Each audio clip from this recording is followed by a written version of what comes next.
In the frozen heart of a Minnesota winter, why would two devoted mother dogs, Amber and Bella, be abandoned in the merciless cold? Who could leave these gentle souls to face such a cruel fate alone? And what secrets lie buried beneath the snow, waiting to be uncovered by one determined investigator? The sun had barely risen over the sleepy town of Willow Creek, Minnesota, painting the vast snow-covered landscape in hues of pale blue and grey. It was a frigid morning, the kind where the chill seeped into your bones, unforgiving and sharp. In this small community, where everyone knew each other by their first names, an unsettling silence enveloped the town, heavier than the blankets of snow that lined the empty streets. On the outskirts, along a rarely travelled road that cut through the dense woodlands, two shapes lay motionless in the snow. They were barely visible from the road, covered as they were by the night's fresh snowfall. It wasn't until Dave Peterson, a local who habitually walked his dog along this path, noticed something unusual that the grim discovery was made. Dave, a burly man in his mid-50s with a greying beard and kind eyes, was known for his morning walks, regardless of the weather.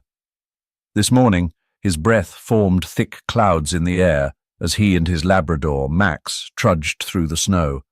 Max was the first to sense something amiss. His ears perked up and he pulled on his leash, guiding Dave off the path towards the snow-covered mound. As they drew closer, Dave's heart sank. Beneath the pristine white of the snow lay two dogs, a golden retriever and a German shepherd. They were nestled against each other, as if seeking warmth in their final moments. The golden retriever had a collar that gleamed faintly in the weak sunlight, with a tag that read Amber. Next to her, the sturdier body of the German shepherd bore another tag, Bella. The harsh reality of the situation was immediate and painful. These were not wild animals, they were pets, abandoned and left to face the cruelest of fates alone. Dave, shaking his head in disbelief and sorrow, dialed 911. His voice was calm but carried an undercurrent of anger as he reported the situation. Within minutes, the local sheriff's department responded. Sheriff Linda Martinez, who had served the town for over a decade, arrived promptly. Her expression was somber as she assessed the scene. She had seen a lot in her years, but the cruelty of abandoning animals in such a brutal winter was something that always hit hard. "Looks like they've been here a couple of days," she noted grimly, kneeling beside the dogs. Her deputy, a younger officer named Rick, took photographs and documented the scene, his face set in a hard line of professionalism mixed with disgust. "They had collars, Linda. Someone's pets," Rick said, his voice low. Linda nodded, her eyes scanning the area. "We need to find out who they belong to. No animal deserves to die like this. We'll start with a canvass of the area, see if anyone saw anything, maybe check with local vets and shelters. These dogs might be chipped." The news of the discovery spread through Willow Creek like wildfire. By midday, nearly everyone in the town had heard about Amber and Bella. The story resonated deeply in this tight-knit community, and the outrage grew. Social media posts multiplied, and local news channels picked up the story, broadcasting images of the dogs and asking anyone with information to come forward. In her office, Linda pulled up the town's database of registered pets, starting her search for any records of Amber and Bella. Meanwhile, calls came in from concerned citizens, each conversation fueling the sheriff's determination to bring some justice for the dogs. Among the callers was Janet Simmons, a teacher at the local elementary school, who mentioned seeing a new family move into the area about a month ago. They had a golden retriever and a German shepherd, she recalled, worrying her voice. "I saw them walking the dogs along Mill Road once, but I haven't seen the dogs in the last week." Armed with this new lead, Linda decided to visit the address Janet had provided. The house was on the outskirts of town, a secluded spot surrounded by dense forest. As she drove, the sheriff's thoughts were dark. The idea of someone capable of such neglect living among them was disturbing, but she was determined to uncover the truth. Upon reaching the house, Linda found it appeared unkempt, with signs of recent abandonment. No response came when she knocked on the door, and a peek through the windows revealed a house in disarray, with furniture and belongings left in haste. The investigation was just beginning, and as Linda stood there in the cold, looking back at the tire tracks leading away from the house, she knew this case was going to be a tough one. But for Amber and Bella, and for the community that mourned them, she was ready to fight to uncover the cruelty hidden beneath the icy silence of that Minnesota winter. In the quiet office of the Willow Creek Sheriff's Department, Sheriff Linda Martinez and John, the animal investigator, pored over the documents they had gathered from the abandoned house on the edge of town. Among these were several faded receipts, crumpled flyers for pet sales, and a stack of correspondence that seemed to point to a network much larger than just a local issue. Linda spread the documents out on her desk, her brow furrowed as she tried to connect the dots. "John, look at this," she said, handing him a receipt for a large purchase of dog food and kennel supplies that was traced back to a nearby town, Blackwood. "This might be where they were keeping more dogs. It's about time we pay a visit." John nodded in agreement, his mind racing with the implications of their find. The two set out for Blackwood, a small community nestled deep in the forest, known for its sprawling landscapes and, unfortunately, a lack of strict law enforcement, which made it a perfect cover for illicit activities like the one they suspected. As they drove, the scenery changed from the well-tended fields of Willow Creek to the dense, untamed forests of Blackwood. They arrived at a secluded property at the end of a gravel road, marked by high fences and surveillance cameras, an unusual setup for a rural area. The gate was locked, but Linda, prepared for such an obstacle, cut the lock with bolt cutters. They entered the property quietly, not knowing what to expect. The air was filled with the unmistakable smell of animals, and faint barking could be heard in the distance.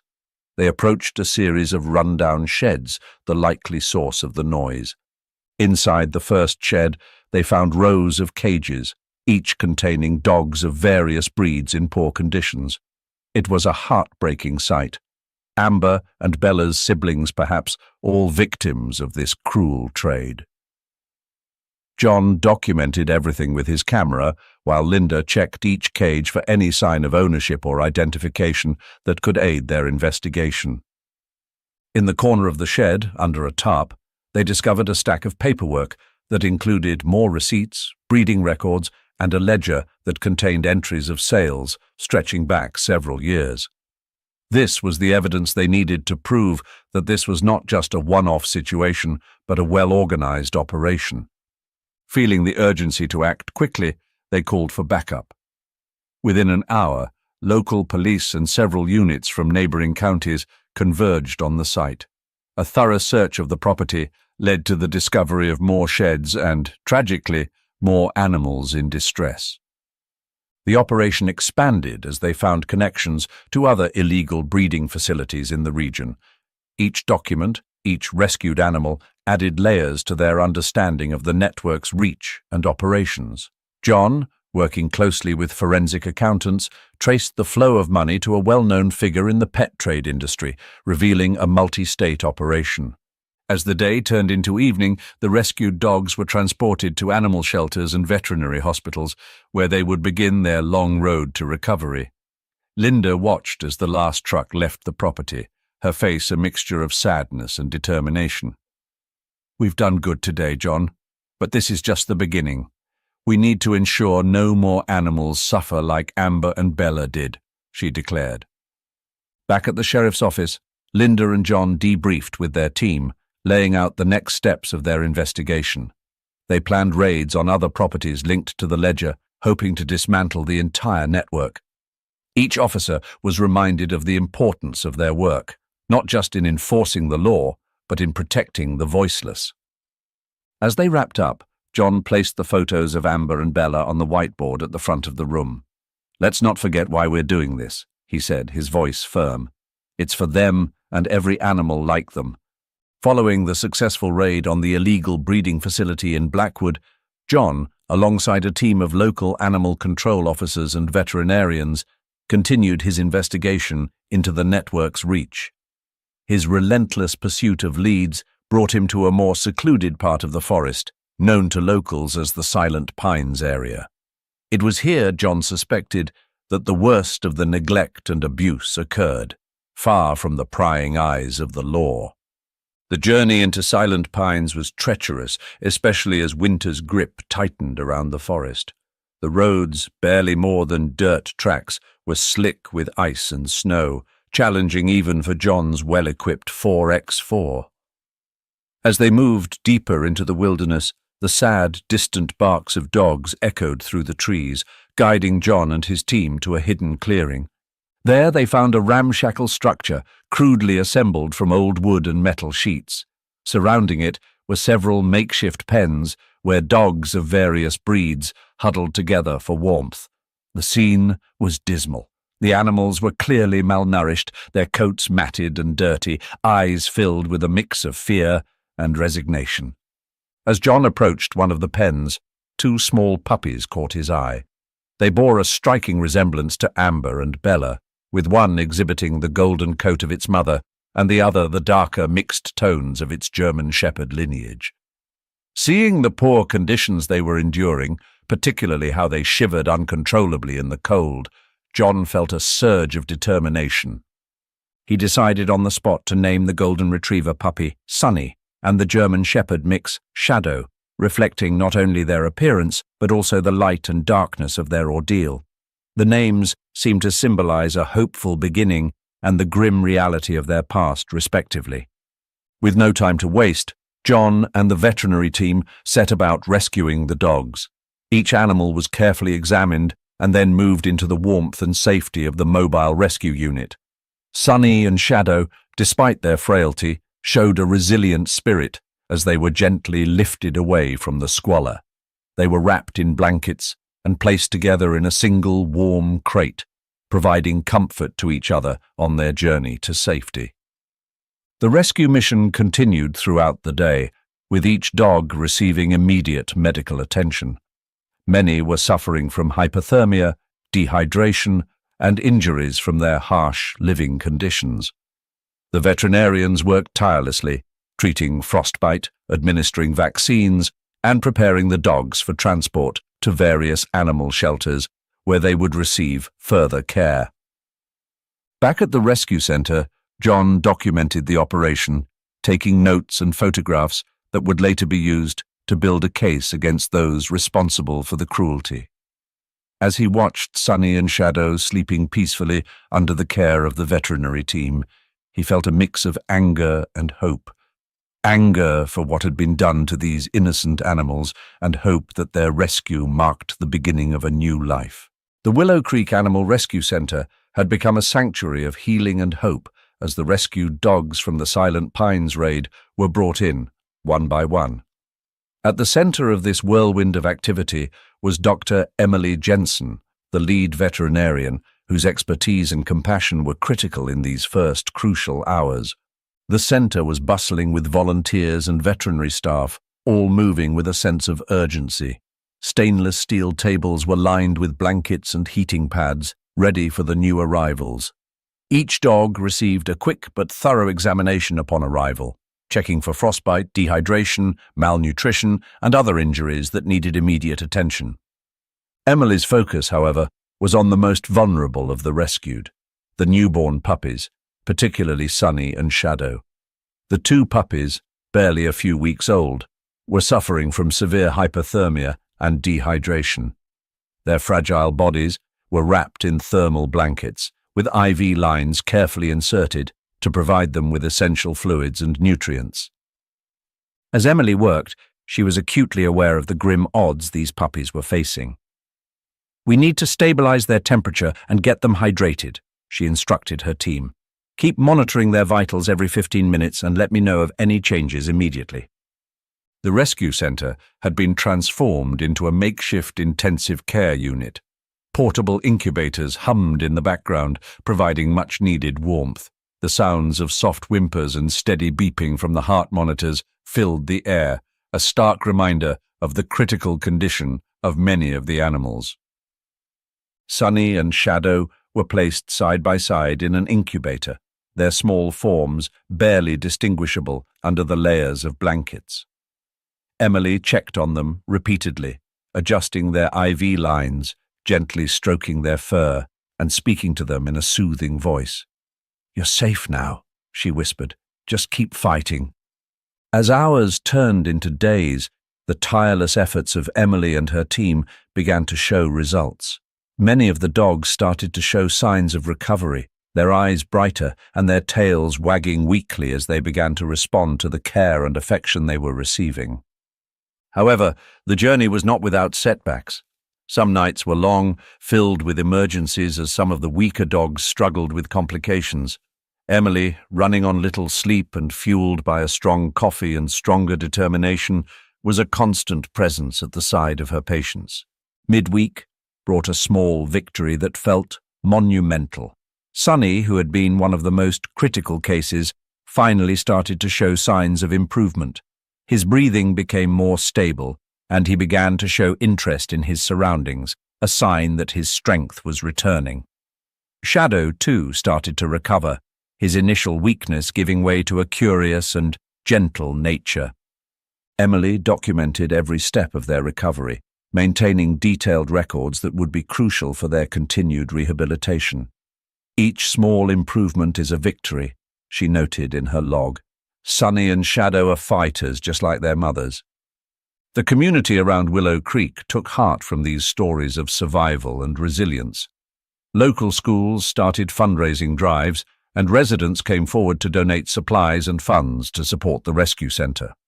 The story of the puppies, shared on social media and local news, brought further attention and assistance, turning a local rescue operation into a community-wide mission of mercy and compassion. By the end of the week, Emily could finally take a moment to step back and see the fruits of her labor. Sonny and Shadow, now much stronger, were able to play gently under her watchful eye. Their playful barks and wagging tails were a testament to their recovery and a beacon of hope for all the animals still on their own paths to recovery. "This is why we do what we do," Emily said to her team as they gathered around to watch the puppies play. "Every life saved, every tail wag, it's a reminder of the good we can do." Following the rescue operation and the stabilization of the dogs and puppies, the focus of Sheriff Linda Martinez and animal investigator John shifted back to the legal repercussions for those responsible for the Silent Pines illegal breeding facility. Their diligent work and the evidence collected from the raid had laid a solid foundation for a strong case against the operators. The owners of the facility, identified through financial records and surveillance footage as brothers Michael and David Hanley, were arrested without incident at their residence in a neighboring town. Known in the community for their elusive behavior, few had suspected the brothers were behind such a large-scale operation of animal cruelty. The prosecution moved quickly due to the public outcry and the overwhelming evidence presented by the sheriff's department. The case was airtight, showcasing not only the direct evidence from the Silent Pines site, but also tying the brothers to other illegal operations across the state. Financial transactions, witness testimonies, and veterinary reports painted a clear picture of prolonged abuse and neglect. As the trial commenced, the courtroom was often packed with animal rights activists, concerned citizens, and media personnel. The case had ignited a fierce debate in the community and beyond about the adequacy of current animal protection laws. Outside the courthouse, signs and chants from protesters demanded justice for Amber, Bella, Sonny, Shadow, and countless others like them. Linda and John were key witnesses, their testimony detailing the conditions of the rescue and the state in which the animals were found. Photos and videos taken during the raid were displayed, causing gasps and tears among the courtroom audience. The emotional impact of these images made a powerful impression on the jury. The trial not only sought to punish the Hanley brothers, but also served as a catalyst for broader legal reforms.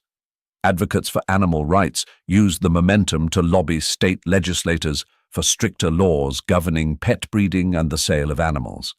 Public forums and debates were held, with Emily, the veterinarian, and other animal welfare experts leading discussions on the ethical treatment of animals and the need for systemic changes.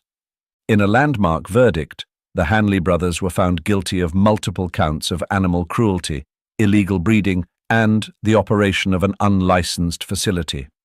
The judge, citing the need for a strong deterrent against similar crimes, sentenced them to significant prison time and a lifetime ban from owning or operating any animal-related business.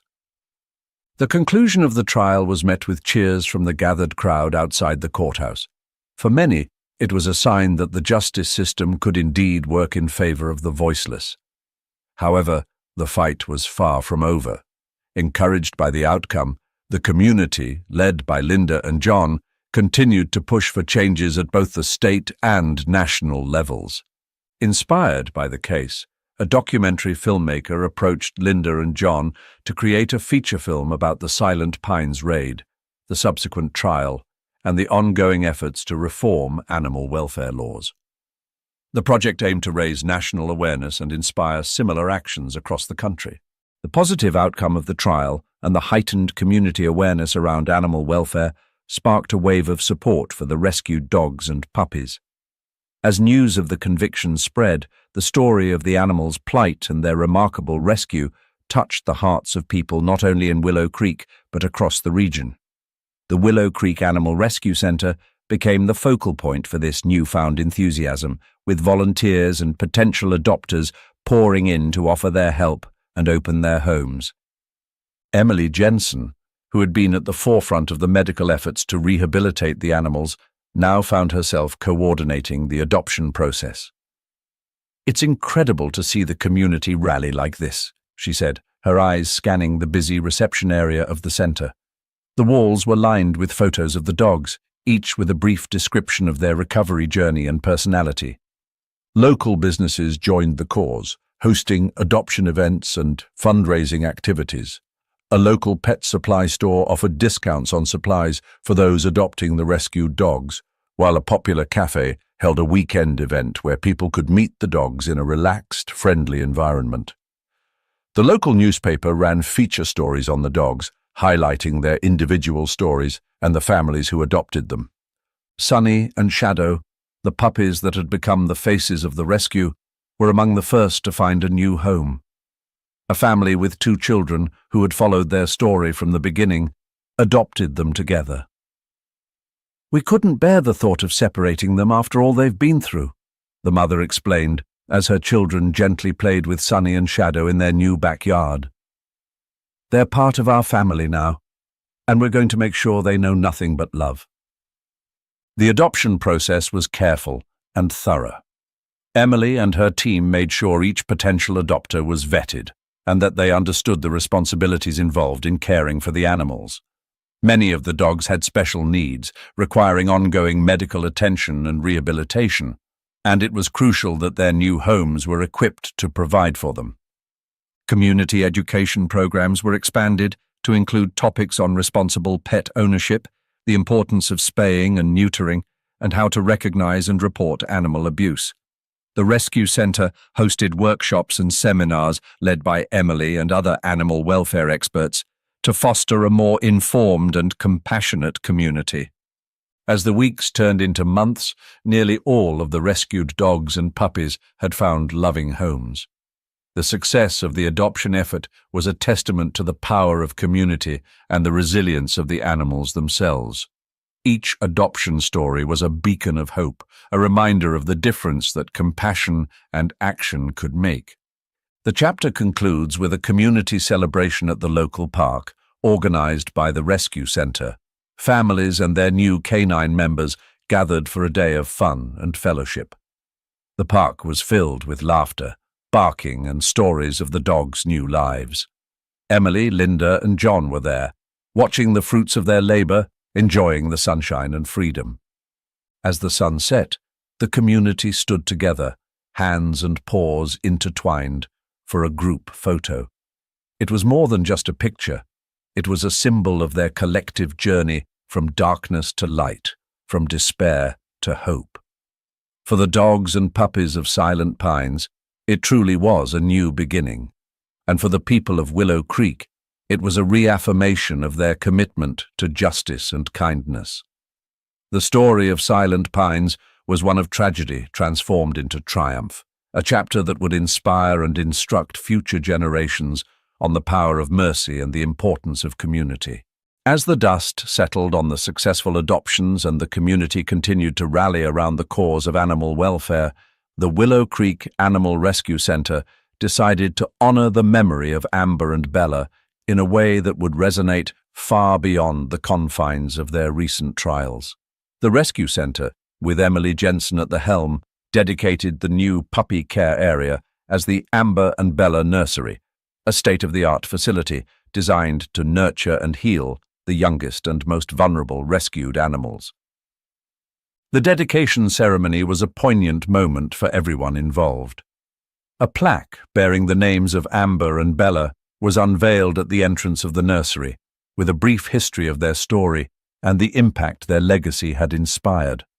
These names will remind us not only of the lives we aim to save every day, Emily remarked during the ceremony, but also of the community's incredible capacity for compassion and action. The Amber and Bella Nursery became a beacon of hope and renewal, equipped with the best veterinary care facilities. The walls were painted in soothing colors, and the beds were soft and welcoming, each designed to give the puppies the comfort and security they needed to recover and grow strong enough for adoption. In conjunction with the nursery, the Rescue Center launched a series of educational programs aimed at fostering a deeper understanding and commitment to animal care and compassion. These programs were developed in partnership with local schools, community groups, and veterinary professionals. The curriculum covered a wide range of topics, from basic pet care and nutrition to more complex issues such as the ethical treatment of animals and how to advocate for animal welfare legislation. The programs quickly gained popularity, drawing interest not just from Willow Creek but from surrounding communities as well. Students, families, and individuals attended workshops and seminars, often followed by guided tours of the Amber and Bella Nursery. These educational sessions were interactive and designed to engage participants with real-world applications of the lessons they learned. One of the most successful initiatives was the Junior Vet program, which invited local school children to spend a day at the Rescue Center, learning firsthand about the day-to-day operations of animal rescue and care. The program emphasized empathy and responsibility, encouraging children to think critically about how they could contribute to animal welfare in their own lives. Moreover, the Rescue Center partnered with local media to produce a monthly newsletter and a series of informational videos featuring stories from the Amber and Bella Nursery. These stories highlighted successful rescues and adoptions, provided tips on pet care, and discussed ongoing needs and challenges in animal welfare. The media initiatives helped to maintain public interest and support for the Rescue Center's activities, spreading their message of compassion far and wide. As the years passed, the legacy of Amber and Bella continued to grow. The nursery nurtured hundreds of puppies, many of whom had come from situations of neglect or abuse, and each found a loving home thanks to the comprehensive care and preparation they received. The educational programs expanded, developing a new generation of animal welfare advocates and caretakers, inspired by the story of two dogs who had touched so many hearts. As we reflect on the journey we've shared and the stories we've told, let us pause and seek a blessing for the road ahead. May God bless each and every one of you, your families, and the loving pets that bring joy into our lives. Let His grace shine upon us, guiding us to act with kindness and compassion toward all creatures. Now, I encourage you all to take this message of love and stewardship into the world. Share these stories with your friends and family, engage in your community, and consider supporting local animal rescue efforts. Together we can make a profound impact, ensuring the legacy of care and respect for animals continues to grow. Let's not just be moved by these stories, let's be motivated by them to create a world where every animal is treated with the dignity and love they deserve. Thank you for your support, your compassion, and your action. God bless you all.